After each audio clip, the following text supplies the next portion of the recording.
Good afternoon. Welcome to the Kingston City Land Bank's July 15th, 2022 Acquisition, Disposition, and Construction Committee meeting. This is a public meeting held in accordance with all rules and regulations of the state of New York. My name is Mike Gilliard. I serve as the Executive Director, and with that, I will turn it over to Bob Dennison, Chair of the committee.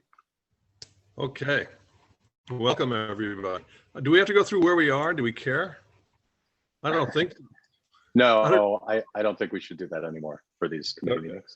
We don't care. I don't care where everybody is. We only have two items, which are interesting to discuss. I'll do the first one pretty quickly and we can ask questions about it. I met with and Owen led us into the 111 Down Street property with Maureen Finch.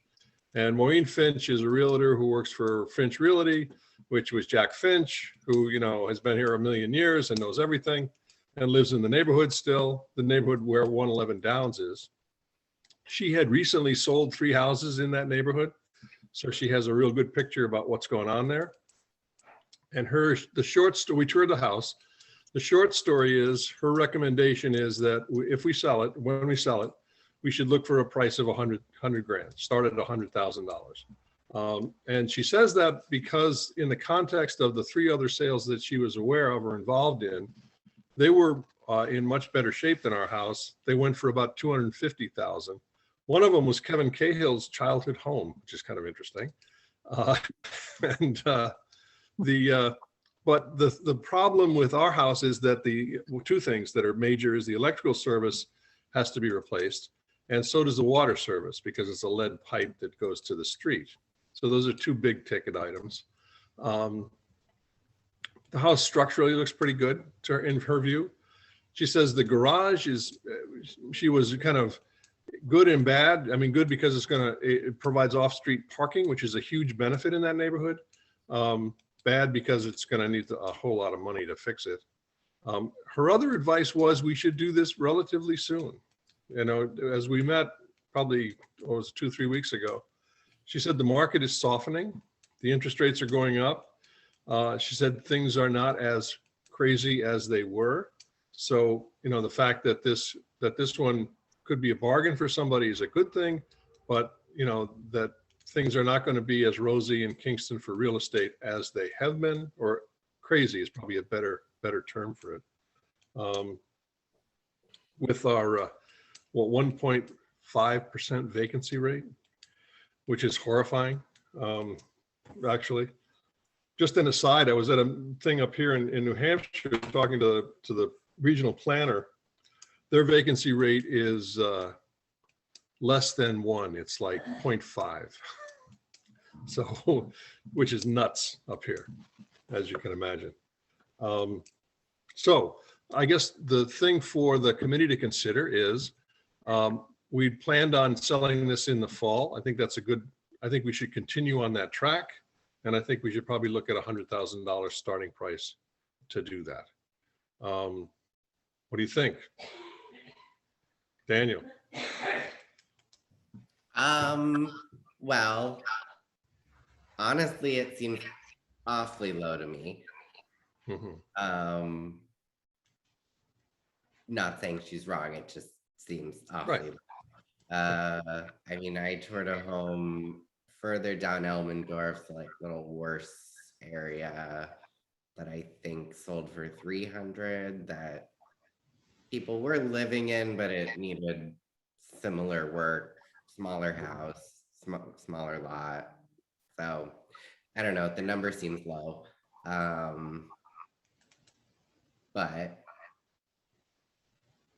I don't know. Yeah, I mean, we could get another opinion if you want, or we could start higher. But I mean, that was her opinion. I worked with Bill Carey, who was a former alderman, on my most recent real estate transaction. And he's very interested in the land bank, very supportive. So I'm sure if he wanted a second opinion, he would be happy to look at it. My only thing around the timing is just, I do not want to give the council the ammunition of look at that greedy land bank turning around and selling these houses for a bunch of money. On the flip side, I think it could reinforce our proposal, because they would stand to make a lot more had they sold the house to us that way than how they actually sold it to us, in which we paid, I think, 15 grand for it or something. It was one of the cheap ones. So yeah, so that's my only real like hang up around timing. I want it here as soon as possible because I hate So you want it sooner than September? Well, I think in my ideal world, we have a deal with the city done before we put that out. Right, right. That makes sense. But you know, we don't want to carry it through the winter. Exactly. I know Owen was looking forward to that, but if we could get rid of it before the winter, that would be a good thing. Right, I agree. So yeah, I mean, in my view, this one is probably an all cash deal. Right. So I don't think that we would get as hung up with getting to the closing table as we have on like 24 Hamilton. Mhm. So yeah, I think to me, the timing is as soon as we have a concrete sense of when the city thing is going to happen, I think we should have the RFP ready to go. Well, that's another question. Are we putting out an RFP or are we just trying to list it? Or both? That's a good question. Yeah, I don't know. You know, I think we should list it. just list it and go. Kind of. Yeah. I think we could put out. Why would you have to do an RFP? Like, what would be, if I'm trying to understand, like, what's the difference, right? If we're looking to do it as is. I think the difference that would be with an RFP, we would have like, you know, a lot more insight into what they intend to do and, you know, get a little more of a peek behind the financial curtain than just, hey, I have enough money in the bank to buy it. So I can see a benefit to both. So, this is a shot in the dark, right? Correct me if I'm wrong. With the list, I feel like with the listing, you actually have a better insight to a qualified buyer, right? So that actually does the work for us with an agent. But can we reserve the right to put some of those restrictions in that listing and saying that like there's whatever that is, like it has to be for affordable housing, it has to be owner occupied. Is that something that can go into a listing or no? That's what I don't understand. So like, I'm not entirely sure legally. I know, you know, when a normal person goes to sell a house, some people submit like a letter with their offer and says, you know, I really want to restore this house. And then the person might take a lower offer than, so like, I don't really see why we couldn't kind of act the same way, but I can see Mike's blood pressure rising, so I'm not really sure. Yeah. You have no poker face, Mike. Part of my fear would be, I'd hate to see it flipped. We get 100K and somebody sits on it for 5 years. Right. And you know, we want to make sure that there's some mechanism in there that they actually renovate it and get it back on the tax rolls in a reasonable time frame. Right, which we put in the first RFP. I think we included sort of you're going to be checked in with quarterly, and you know, there's some follow-up on our end. And do we get to take it back if they don't? It kind of, but it's not enforceable. It's in writing, but we can't if we could require, or if we could give a preference for an all cash purchaser, we could place an enforcement mortgage that's enforceable on it, and we would have to grant any mortgagor the rights for us to subordinate to them, which we could deny. So essentially, we could be in a situation where we have an all cash purchaser who can't get financing because we won't subordinate, but we could enforce whatever we decided to enforce. It's kind of a catch-22 if you do it that way. Mhm. So then the listing option would be good, because if you list it, you're going through all of that kind of process, but through the negotiation of like an offer, right? You can now create your terms, and if they agree to the terms, then you just create the contractual agreement, and it eliminates some of the RFP work and the vetting that we as an organization have to do, right? What if it was sort of a hybrid of, like, we had an application, like we could list with a broker so that it's on MLS, it's everywhere, and the, you know, the, as the seller's agent, it's their responsibility to be like, this comes with some strings, here's the application, like, and then we at this committee can make an informed choice about, you know, what this person is going to do or not do, but still attract kind of all the attention that you get just simply by having it on the actual market and not buried in an RFP that nobody sees. Yeah, my tendency would be just to list it and sell it, and, you know, and try to put on restrictions about its the fact that they need to work on it. You know, it's never going to meet our affordable housing mission, because the house is just, you know, not affordable. I mean, it's a huge house with, you know, one bathroom. It's just not going to meet any criteria that anybody can afford as a first-time affordable home. You know, my guess is it'll be flipped. Somebody will renovate it and flip it. But the goal with as a sales, though, it's less of affordable housing, and it's more that the desire is one to be either owner occupied. Well, first of all, just to actually do the work in a reasonable amount of time, so it's not just sitting there. Right. And then preferably owner occupied. And if it is turned, and then if it is turned into a rental that or it's a flip, that it's not like it's reasonable, right? But we can't really control whether or not they make bank. Right. We can't control that end of it. Like, I feel like for me personally, my priorities on that house would be a reasonably good historic renovation, because it's the only house in spitting distance that has any of its original features remaining, which I think is important for kind of the overall health of the neighborhood and the value of surrounding homes and all of that. And owner occupied, because again, there's like no other owner occupied houses. It may be the only one on that block, I'm not really sure. So those would be my biggest priorities. And I do think, like dogs, I do think that affordability is difficult to achieve. I could see a scenario where somebody wants to buy and owner occupy it and do much of the work themselves. Mm-hmm. Could happen, could fall into an affordable kind of bracket. I can also see a world where, like, a contractor, same thing.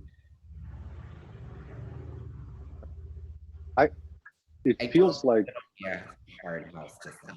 It's a super nice house. I just feel like find a realtor, make it a listing, tell them our desires, and let them do the work. And then, you know, like they can have that conversation with all the potential like inquiries. So these are our bullet points. This is what we're seeking from a potential buyer, and they can kind of handle it. I mean, I almost think we're thinking too much into it. I think having an application would be good, just because, you know, we bear a responsibility to make the best decision for the city of Kingston about this property that we can, you know. So like having things in writing that we're able to point to and say, you know, we accepted this, not just. But that's part of, I mean, I don't disagree with that, but I feel like that just goes to the realtor. These are the requirements that we have of a buyer. And not assuming, okay, they, right, will just stick to our bullet points and do the application process with whomever would be interested, right? I don't know if a realtor is going to be geared to deal with something like this as much as we are if we put a license agreement in place. It might be the case that we could list it through a realtor, but have it be something where we have a document on our website. It might not be an RFP, but it's a list of requirements, because I feel But like if a realtor is required to sell your house with your best interest, right? So you create the terms on how you want to sell, and you into the contract with them because of that. So like they have, these are the terms in which I'll sell this house, and so they have to find the people Sure. that would meet it. I agree with Erica. I think that, especially if we work with like a bill carrier or somebody who like gives a shit, you know, they can, there's very little paperwork involved in making an offer. It's like one sheet of paper. So I don't think it's onerous to hand them a second sheet of paper and say, we will also need this along with the offer. What would that sheet of paper say if we're shooting for a community good historic renovation property? How do you think we hold people to that if we just sell Well, remember, them? you don't have to accept an offer, right? So like someone can say, I want to buy this house, right? And then you say, these are the, like, your realtor's supposed to work in your best interest and say, these are the ones you want to meet. But that now if somebody puts in an offer, they confirm that they're going to meet these terms, or they, if they don't, you have whatever sorry, go ahead. Yeah, Mike's point is well taken. They could lie to us, and there's nothing we can do about that. You know, if we list it with a realtor, we have to bear in mind we're going to have to pay a realtor fee. We have to pay them a percentage.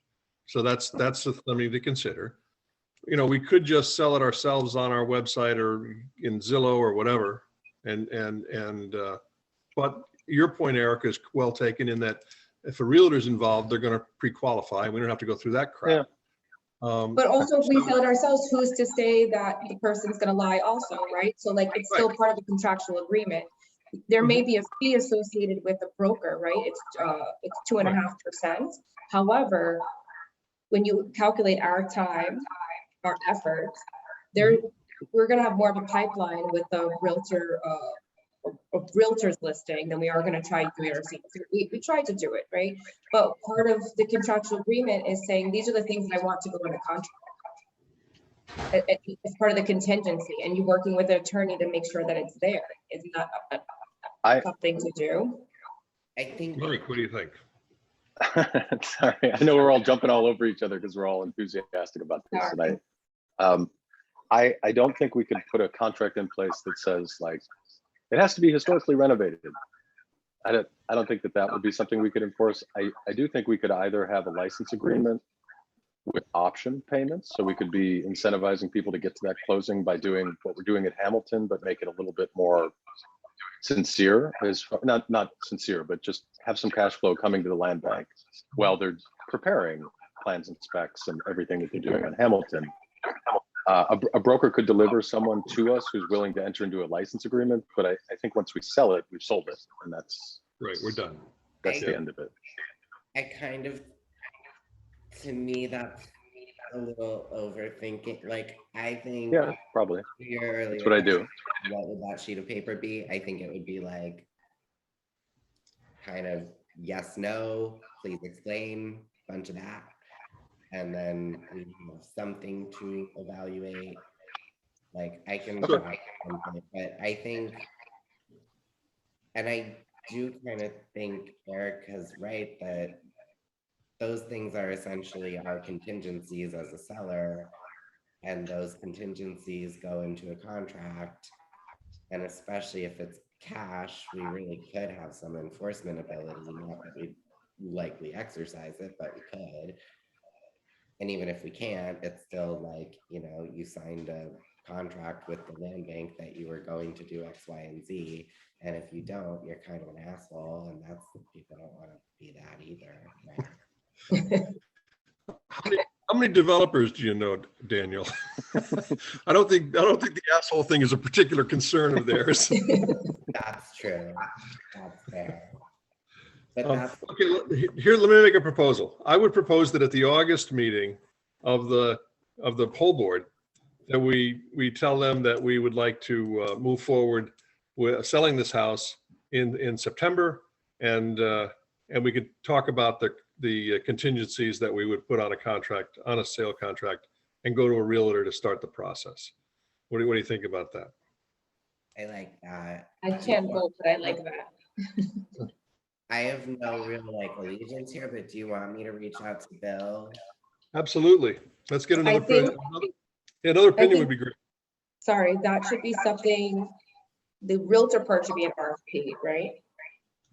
I don't know. To make sure that you're making it an available opportunity for someone to come in, like, right? I guess that's probably true. I know when the city hired Win Morrison to do these sales, that came through an RFP. Because then we're saying that we're being fair, we're putting out the opportunity for whomever is interested to come and submit their proposal, wow us and whatever with, and then we make a decision because now we've done our due diligence, we've met with 3 or more people to do this thing. Yeah, that makes sense. I feel like I could still reach out to him just to see if he wants to look at it and give us an idea of what he thinks it's worth. We can. That would help us. And I think you're right. We should do an RFP. We'll ask for proposals from realtors to sell this house. And Yeah, see. because, I mean, I don't see anything wrong with reaching out to him, but you just don't want someone to be like, well, why did you choose this person? Or like, you know. Yeah, No, it's a good idea. you're It's a right. good idea. And, Maureen's thing was, casual. It was not I don't have a letter. There was nothing formal. It just gave us an idea of where we are. So we can't be, it's not like we're giving them an advantage, but when they make their proposal, I think we should make a proposal after the August meeting, ask for proposals from realtors after the August meeting to sell this house. To make some money. Okay, good. Now the exciting thing, I'm sure that Daniel spent lots of hours reading the Lawyers Committee on Civil Rights memorandum to us. Mike gave me a brief summary. Does that count? Yeah, that counts. Well, it's interesting. I mean, at the end of the day, Quality time. my understanding is that we can use a community preference policy as an anti-displacement tool, but we'd have to go through and discover an area of the city, and there is one little area that apparently is at risk for displacement of existing residents. There's going to have to be some work done on that to find out how you define that anti-displacement and who's being displaced and gentrification. And it's not an automatic thing. We'd have to do some thinking about it. Probably talk to Bartek. They suggest a point-based priority system, which we kind of did the last time with our narrative. I think the narrative would make them nervous as well. And that we already are, they want us to employ an affirmative marketing strategy and target priority groups, which Mike suggested long ago and we've been doing, and that's a good idea. I think as far as the preference policy as an anti-displacement tool, I have to read it again and think about it more. What does that actually mean? And where is the area that they specifically identified? They did identify an area in the city that is at risk for displacement of existing residents. It's part of Midtown. Not all of Midtown. It's a confusing, it's kind of like a census tract, my understanding is. So we'd have to really look at what that means and how do you document that in the event that we use that. Doesn't guarantee that somebody from that area, and I don't know whether it only applies to houses in that area or whether it applies to all of our houses. So that needs to be explored a little more, in my view. But I would recommend a couple things. One, that we send it to Nate, which I already kind of did, and say, what do you think? And I also think we ought to send it to John Shue, to our lawyer, and say, what do you think? I don't know if we've done that or not. You did that, okay. So let's have the lawyers look at it and and get their view of what the civil rights guys have to say. And it wouldn't apply to this, obviously it wouldn't apply to this house and it wouldn't apply to Greenkill, but maybe maybe houses in the future it might apply to. So that's my 2 cents. Mike, what do you think? I think what they submitted was helpful for us to focus on something. I do think a lot of it is conditional, right? It's may and shall and could and might, as opposed to must and can rely upon. Brian is still of the same opinion that I am on this, that there's a lot of things that you could do, but without clear guidance around what you can do in order to protect yourself, this offers no further substantive guidance on how we could do something. I think the risks remain that if we pass a policy, which Brian is not interested in working with us on, so we'd have to work with another law firm. Okay. We might be, I'll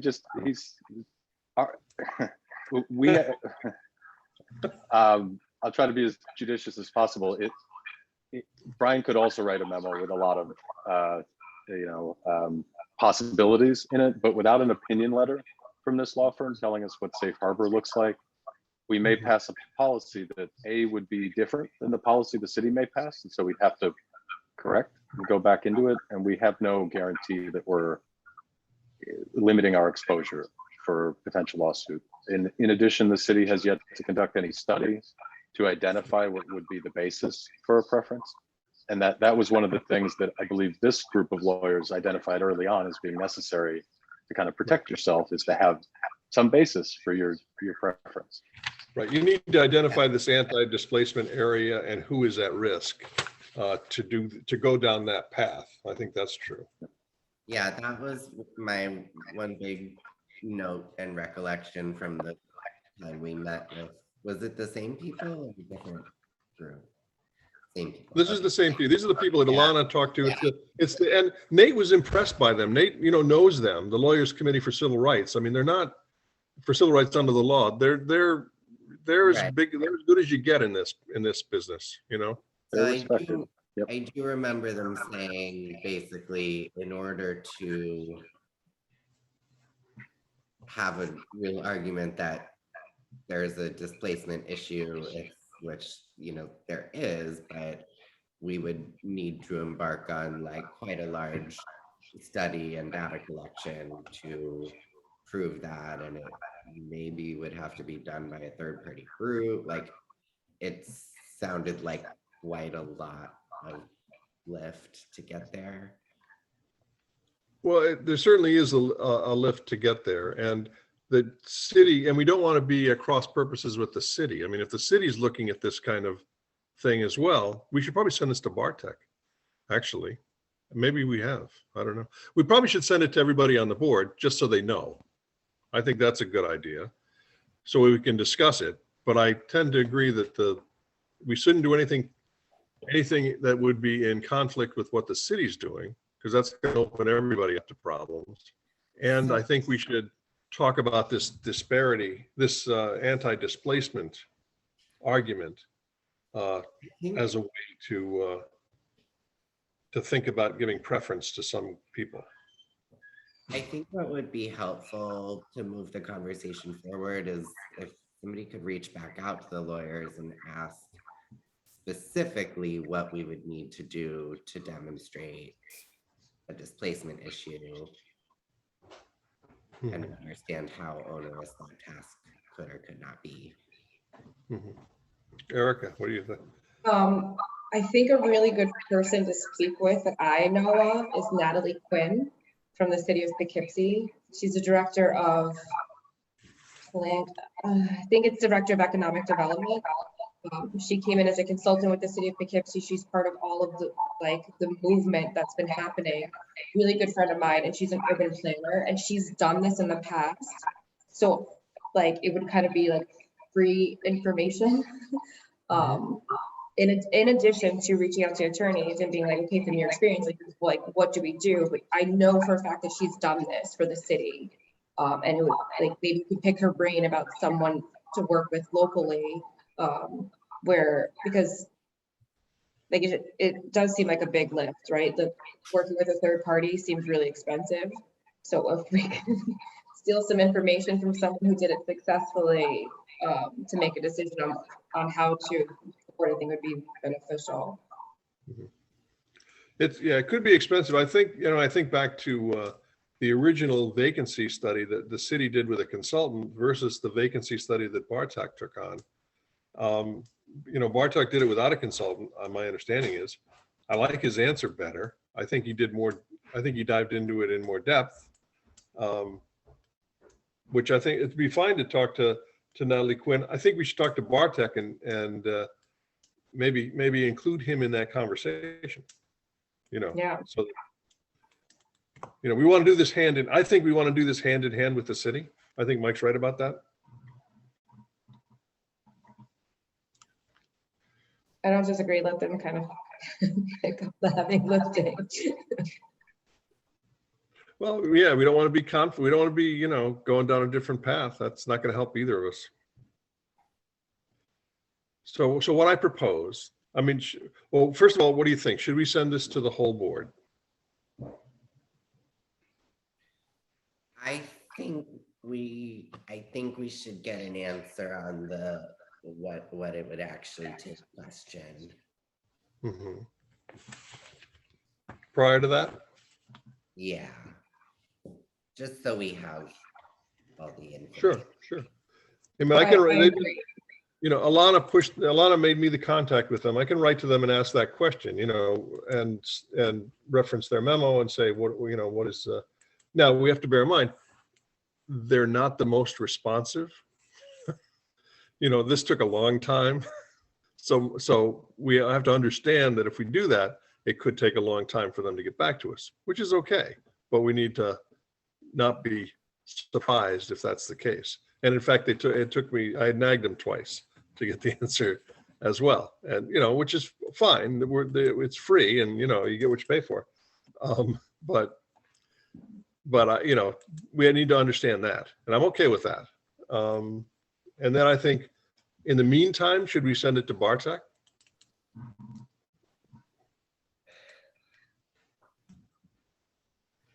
I don't see a downside to that. To what end? I don't either, but why? Well, it might be useful to him. Oh. Not that he's gonna do anything with it, but it might be useful to him to know this direction. So we do know that Brian hates it. We haven't heard from Nate. Brian was unimpressed that it offered us any additional coverage than previously determined. Okay. I can't speak for him, but that's right. It's much more right. Much more politically correct. So what do you think? Should I send it to Bartek or should we just sit on it? And one thing we do, I will write to them and ask how do we make this anti-displacement, the geographical element of that, which they talk about in here. How do you do that? If they have an idea. I think what they might say, and I kind of looked at what Poughkeepsie did after Erica mentioned that situation. It's a housing needs assessment, and Kingston does do those, and Ulster does do those. And I don't know how often they do them or how much they cost or what the schedule is, but I think it's something like that in order to establish a basis for a preference. So Barbara, who Bartek's works with, may be planning to take something like that. I guess I don't know. Okay. And his whole thing with his new 5.6 vacancy rate, that he did something to get to that.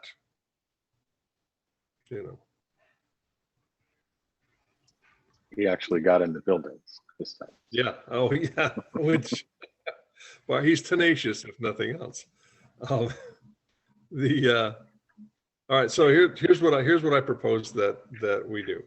I'll write to the lawyer and ask how you do this, the civil rights lawyer, ask how you do this, and we'll send a copy to Bartek for his information, and that'll be it for now. Are you good with that, Daniel? What do you think? I think that's great. Okay. I'm sorry. We keeping you up? I don't want to keep you up. No. This is sitting. Not good to It's your longest break in a week. I'm with you. That's right. All right. So those were the agenda items. I don't know if we have anything else we want to talk about. We did want to. Mike is suggesting, asking that we either postpone or not do an August meeting. What do you think? I have a personal conflict that weekend. So I was just asking if we could move it to some other day. I do think, given that we'll be close to the budget conversation at the board meeting, it would be helpful to have the meeting and kind of finalize where we're at, especially with the new programs that have come out today and analyzing committee input and all that other stuff. I'm fine with that. Pick a day. Okay. Let's see. So we're currently at August 19th. Could we have it on August 17th at the same time? The Wednesday? August 17th. For Yep. me. So what? That's okay with you, or it's okay with me? Well, if it's okay with Bob, it's okay with me. So moved. Okay. Okay, she'll send out a new thing so we can, so we'll remember to do this. So it'd be the I 17th. won't be able to attend that one, but I don't think that makes much of a difference. Oh, it always makes a difference. I mean, course it does. if we're talking about like the budget, Yeah. Maybe we should move it to when you can make it. it's just that I have a standing 12 o'clock every Wednesday with another client. Would 11 o'clock work for you? Yes. Does that work for you, Daniel and Bob? Oh, and I know you're out that week. Kyle, does that work for you? 11 o'clock Wednesday, the 17th? Good. Okay. So moved. And Done. you're going to send a new appointment, right? I already did. 'Cause I just messed around with it and probably screwed things up. So Yeah, it's all good. The 17th at 11. right. Wonderful. Invite is updated. Thank you for that. Why What am that I- does mean is that I won't be freshly haircutted as planned for the Friday event. So. You don't have to turn your camera on. You can leave your camera off. It'll be all right.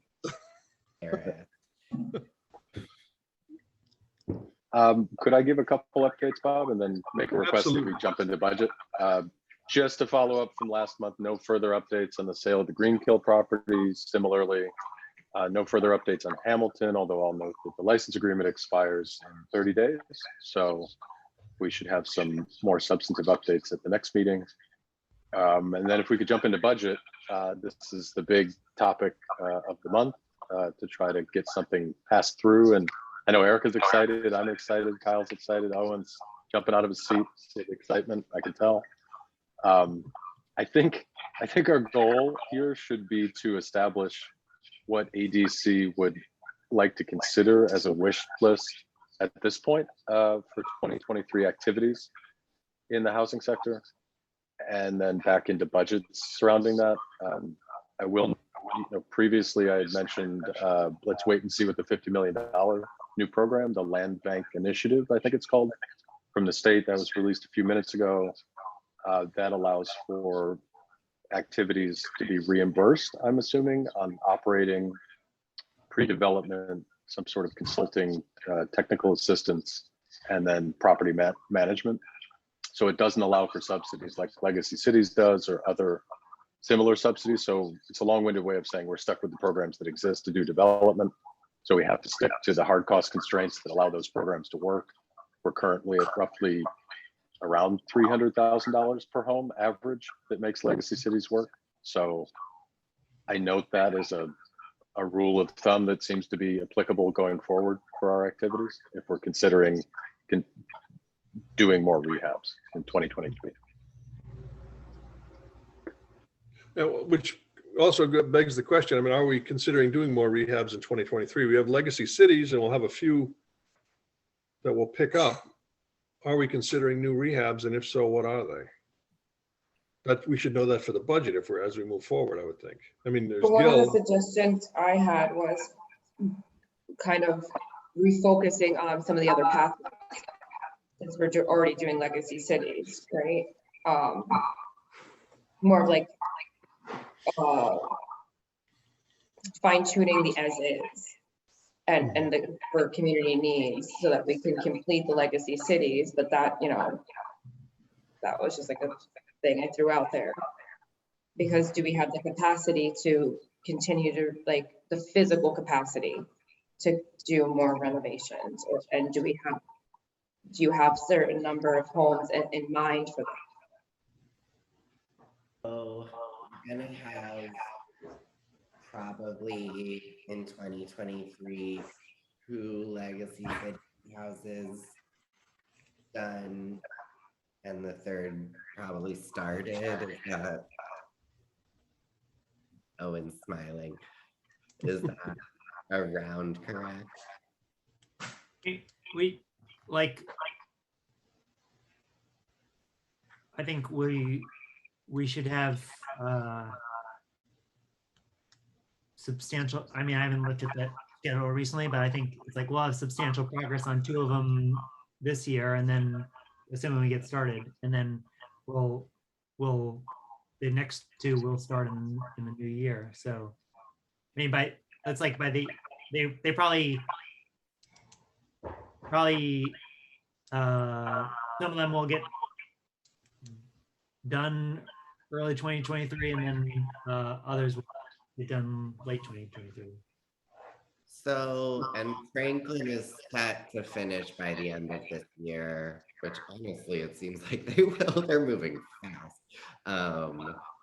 So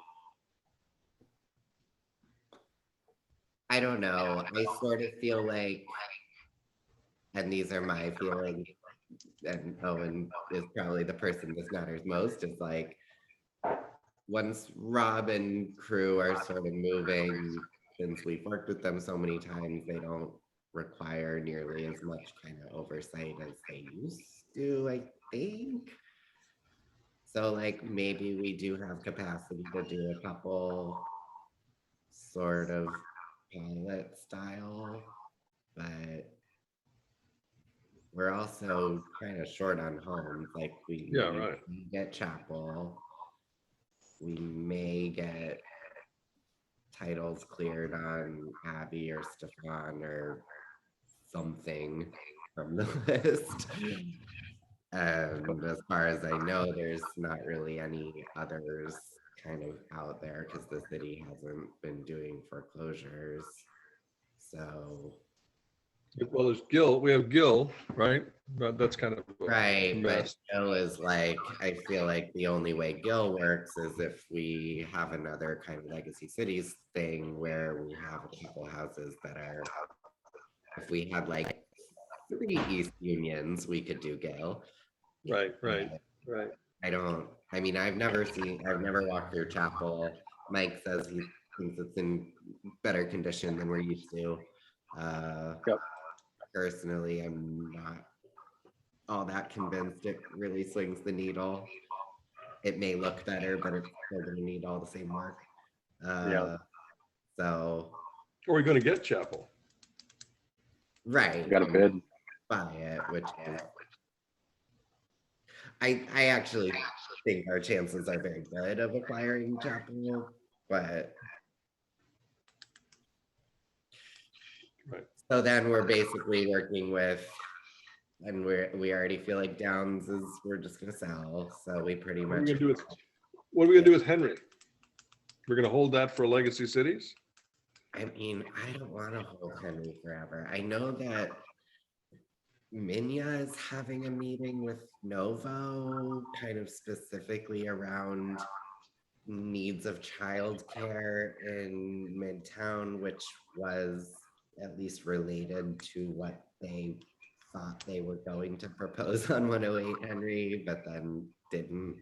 So I feel like there's potential that we do some kind of collaboration with Novo on that building if they want, but I don't know.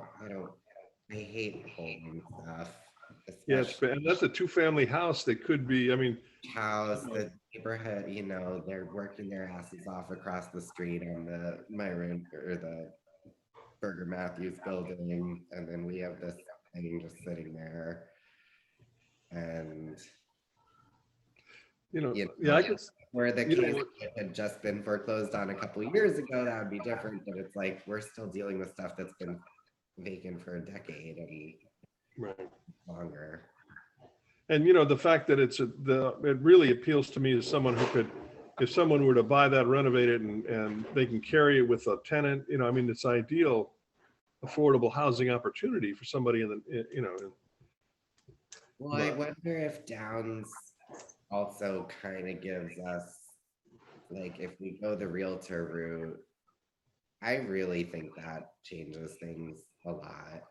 Mhm. Trying to sell a house that you have to be a little bit in the know to know that there's an RFP out there, or to know where to find it or whatever. Like, we're basically relying on people like reading press releases and stuff, and which nobody does. Sorry, Mike. Well, I still, Henry, Buy the house in a manner, it's not the greatest marketing tactics.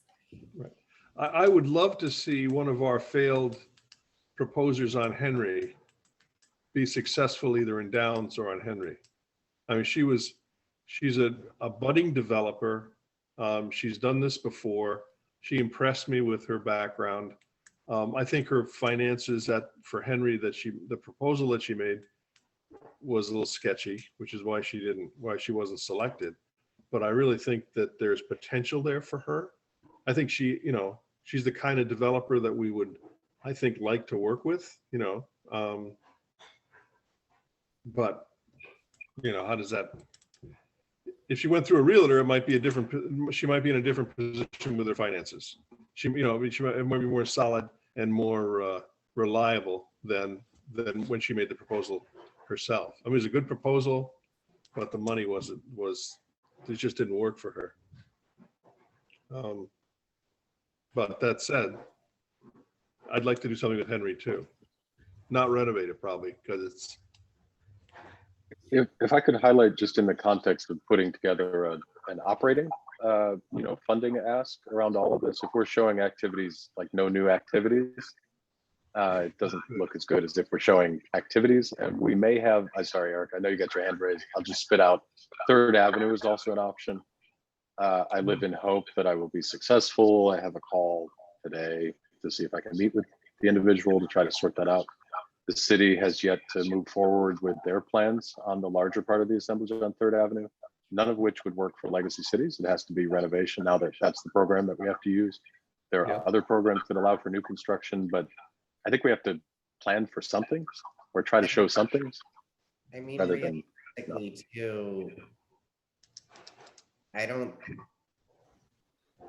even if we were able to deal with the assemblage, like, we're probably then spending a year on planning and permitting and securing the filter, and like, I don't really see us, if we're doing new construction there, I don't really see that starting in the next calendar year, but it could. I don't know. I also know, like, though it is early days, I have a lot of optimism about Nail It Right construction.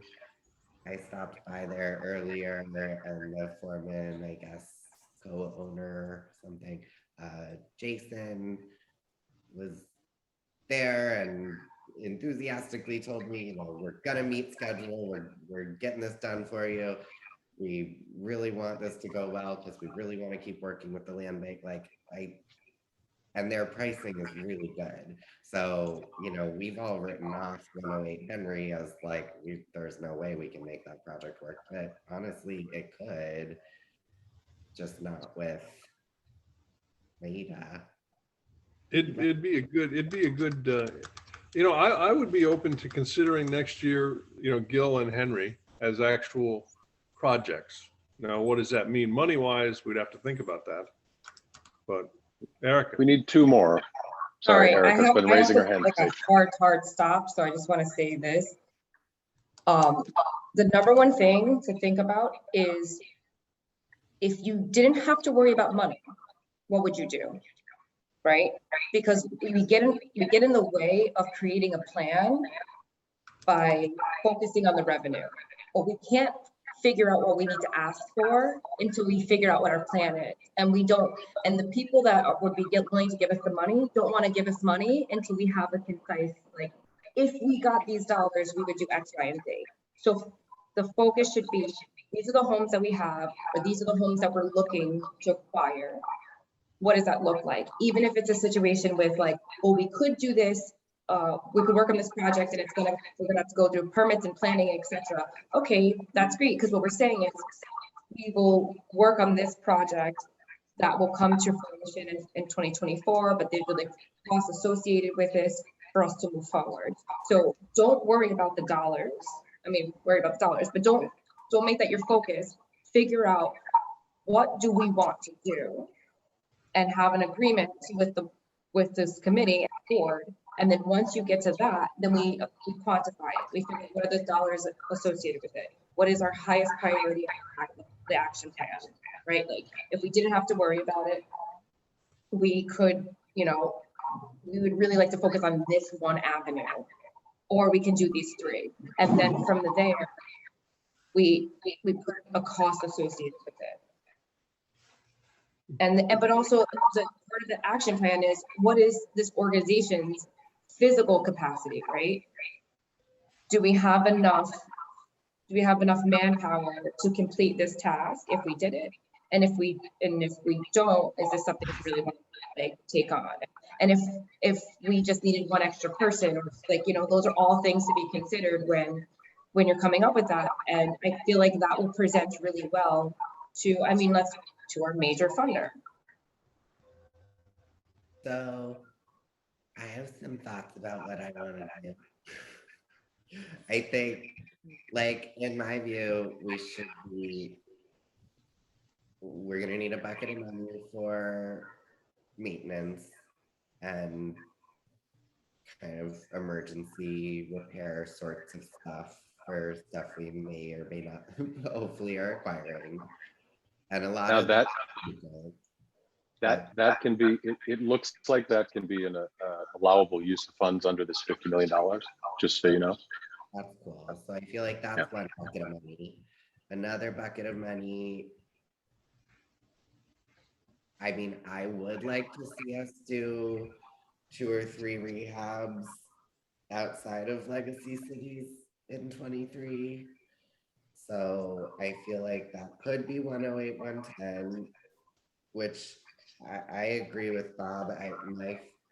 My view of best and highest for that building is to renovate it as a duplex, sell it owner occupied one side, rental on the other, because that's a great way to hit affordability. And then I think chapel, I mean, I think if we're just sort of saying average 300K per rehab, like, we don't necessarily have to assign which houses they are, but, you know, I think if we just mentally have 108, 110 Henry, chapel, and then either like Abbey, Stefan, one of the Grand Street ones, like some just sort of anticipating that something will shake loose on one of those and allow us to do it. You didn't mention Gil. Oh, that's right. Yeah. Right. So if we stick with 3 that we actually control, right? Then we've got, you know, Henry, Gill, and you said one that I didn't. Oh, Chapel, which we don't control yet. But right, but we could. But then also consider like what that looks like, right? So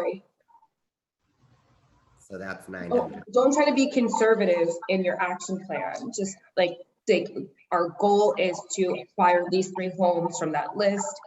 If successful, we get it for $1, whatever that conversation is. We assume that we would do X, Y, and Z with that property. The cost would be this. Because when you have to have all of that ironed out to ask for money. And also don't focus on the $50 million or whatever there was, you know, just what is this organization allowed to do? Right. And within our restrictions, what do we want to do? yeah, I think Daniel makes a good point. I mean, if we say we want to do those 3 houses and it's going to cost us $1 million, next year. That's the ask. Yeah, exactly. That's the ask to Novo. And well, in our budget, that's what's in our budget. That's your ask in general, but I just don't want you to limit yourself in thinking it has to be the houses you have, right? Like if you have a bigger vision that you've been thinking about, draft that out, because it doesn't have to happen. A budget is a forecast, right? You're pretty much saying these are the things we'd like to do, and these are the expenses associated with it. Maybe something happens, you don't get the funding you need, and then now you just like remove that part of your plan, right? You have a reduction in revenue, which means you're gonna have a reduction in, you have to have a reduction in your expenses. But you want to build out the bigger picture so that you can successfully navigate the next year. So, And I'll leave you with that because I really have to go. I swear. Sorry. thank you, And I'm typically in the background, super quiet. Sorry to be chatty Cathy today, but No, Thanks, Erica. thank you. Bye. So you feel Bye. like So, if we, so do we put any money, do we put money aside to acquire anything? no. I No. mean, Okay. let's put aside, I think we could put aside like 10K. What would the bid be on Chapel? Right. Exactly. That's what I mean. Like, Yeah. I don't think we should be paying $40,000 for Chapel while we also have a deal on the table to buy it for Right. $1 or something. So, you know, maybe Right. we bump it to 20 or something. But Right. The presumption being that they're going to buy our deal and that we only need a couple of bucks to buy it and we pay them back at the end. we Yeah, need that's a good. $12. I think, yeah, I think if we set aside 10 to 20 or something for acquisitions with the idea that we might buy Chapel for that, or we might have to pay off the guy at Third Ave to clear the, We're going to have to pay him something. That's right. gonna have to pay him something. We'll think about what number feels comfortable for acquisition. I don't think we should. I think we should undershoot where we think we might be on revenue from as-is sales, just because those are arduous and we just don't know. Which is going to be Hamilton and Downs, and that's it, right? For next year, That's correct. well, Yeah, I assume Hamilton takes this year. You're right, but I think we should be trying to sell a bunch of vacant stuff. which ones? Whatever we get, I mean, we're gonna. Yeah, I is see what you're our, saying. so on the vacant properties, like some of them, a few of them, I think are just, I mean, if we wanted to buy them and literally just bank them till we can deal with them, which I don't love, but you know, like that one that's just a strip that runs behind like 20 property, like we're not going to be able to deal with that in the next year because we have too much other stuff to do. So, you know, I can see an argument for just acquiring it, just to get it off the city's plate, show some goodwill. Those properties don't really cost anything to maintain because they're not, you don't have to plow it, you don't have to shovel it. But yeah, I think it's imperative that we take care of as many of the list of 36 as we can,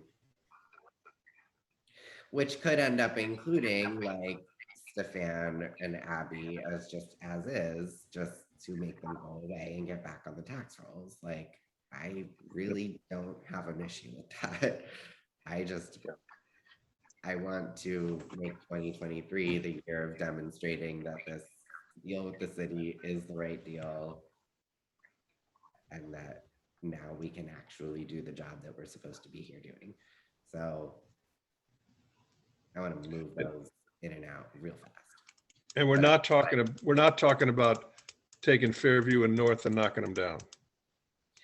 Well, I think that could, I forgot about Fairview, Bob. And shit. I I didn't want to remind you. Sorry. But we You've do have, opened a box, Mr. Dennis. you know, I think that can be a conversation with the city, particularly about the stimulus funds. You know, it's not abnormal for land banks to buy That's true. properties to demolish. And our stance has always been, you know, we're not opposed to doing it, but we're opposed to paying the full price of the back taxes to turn around and do Right. it. Right. So That's a really good point, the ARPA funding, Daniel. I hadn't thought about including that as an assumption think- for 2023, right. And I think if, you maybe. know, I'm sure the city has some ideas about how they would like to see us spend that money, but I think if 3 of the ways we're spending that money, or 4 of the ways, is helping them take out of a pretty serious liability issue of having these houses that they own just falling into the ground. I think that would also be a show of goodwill, and, you know, the council being able to see that, like, oh, this land bank is actually like a very useful tool for us, and Mhm. we don't Yeah. have to spend $200,000 of city funds to do demolition. Do we budget that? Do we put that in our budget? Go ahead, Mike. I was just going to say, for the purposes of our budget, I think we should settle on whether or not we're tipping into 5 properties under legacy cities for 2023, or below that number, in which, as Daniel mentioned, we have to go back to like the pilot model of asking our funder to fund it. And it's a different type of ask. But if we could be aspirational and say we're getting to 5, then we could show our funder that we're able to access legacy cities and leverage their contribution. Oh, so sorry, I may have missed something. Yeah, But have they announced a Legacy City Part 2 for next year? yeah, it's called the Land Bank Initiative, and that's what I'm sort of referencing. It's for operating, it's for pre-development, it's for technical assistance, and it's for property management. So it's not for subsidy to develop, which means you get to access legacy cities for subsidy to develop. There's no new program to help us develop. There is only a program to help us stay afloat. So if we get to 5, we can get into legacy cities and access way more subsidy than if we don't have 5 and we're going for the other subsidy sources. Oh, Yeah, I know you get. there's still a bunch of money left in the Legacy Cities program, so we can Yep. apply again for 5. Yep. Legacy Cities 2.0 is Legacy Cities 1.0 Part 2. Right.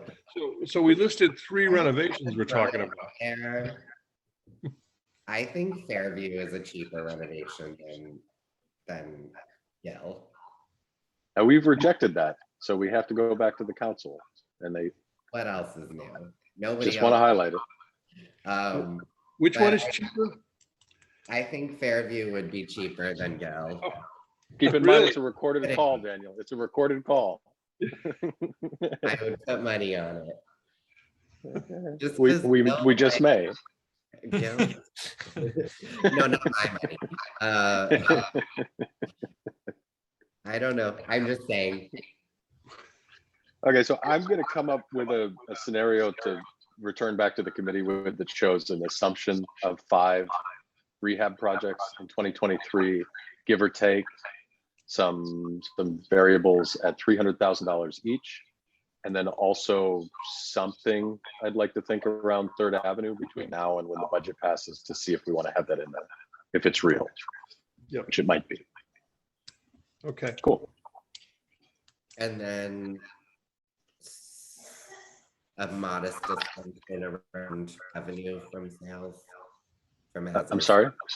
Like some modest assumption around revenue from as-is sales. Thinking Downs plus TBD, a couple of properties. But it at no more than 150. 120, yeah, something like Yeah, that. that's right. 150, 120, right. 100 grand sounds nice. I am really curious about a second. That just seems really, really low. Have him walk through it. I'd be interested to know what he says. Yeah. Oh, I also can blast that one on the cheap old houses. Right. spread the news. Is it still cheap? If it's 100,000, is it still cheap? old Yeah, house? I think their cutoff. I think their cutoff is 150. Is it? Okay. And if, Oh, that's cool. if we were a little above that, I think they would still do it just because they're fans of the land bank. That'd be awesome. That might be the promotion in addition to a broker that would get us there. Right, And make that happen. right. Be awesome. All right, good. All right, so are you satisfied budget-wise, Mike? Well, I need to review what Oh, Erica we just sent me. froze. Am I here? Am I alone? You're back. Yeah, you Okay. yeah, you know, you're You guys are my only connection to reality some days. I gotta like make sure I'm real. That's Okay.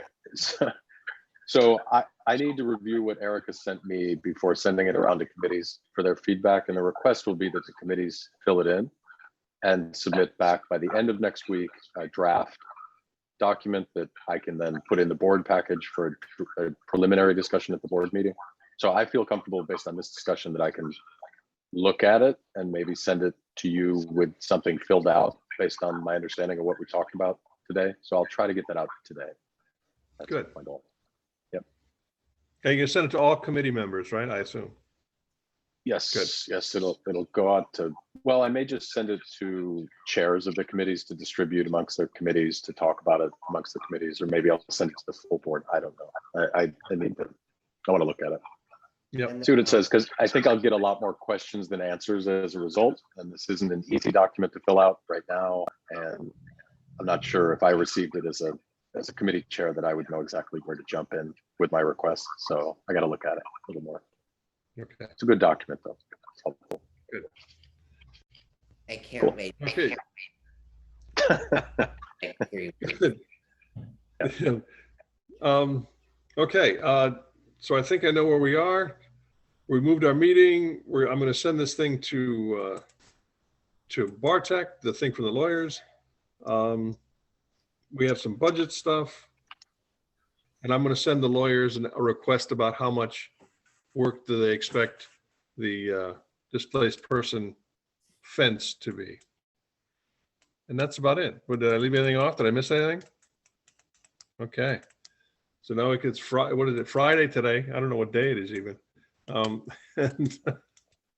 And we could take the weekend off and have a wonderful time. Conserve water. Okay. Okay. Hi. Okay. I don't know if we have to adjourn. Do we have to go through an adjournment thing, or we're just done? Whatever you like, Mr. Chair. I'm done. Thank you for Meeting your adjourned. time. Thank you for your time. Thank you, guys. Thanks, Okay. Kyle and Ellen. Thank you.